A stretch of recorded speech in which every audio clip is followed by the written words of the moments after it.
शक्ति ला गुरु घासी पाए, ओ बाबा घासी पाए।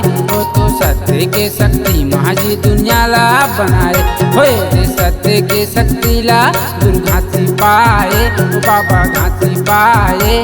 वो तो सत्य के शक्ति महाजी दुनिया ला बनाए।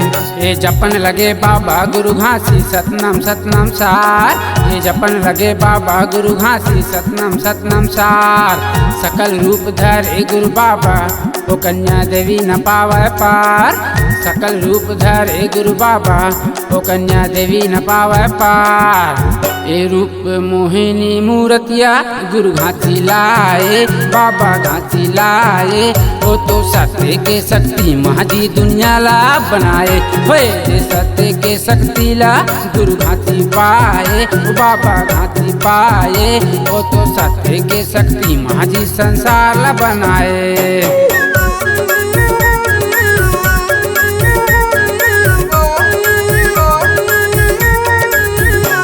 हे सतनाम सतनाम नाम जपत हे बनाइच गोला आकार, हे सतनाम सतनाम नाम जपत हे बनाइच गोला आकार।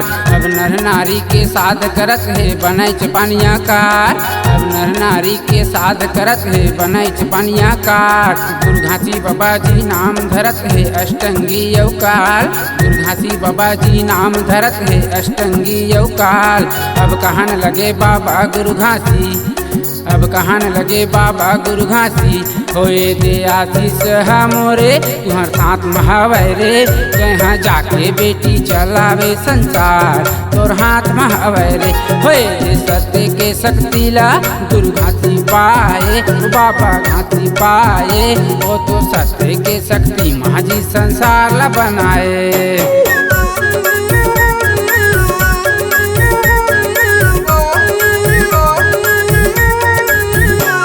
अब कहन लगे बाबा गुरु घासी सतमा ही विश्वास, अब कहन लगे बाबा गुरु घासी सतमा ही विश्वास।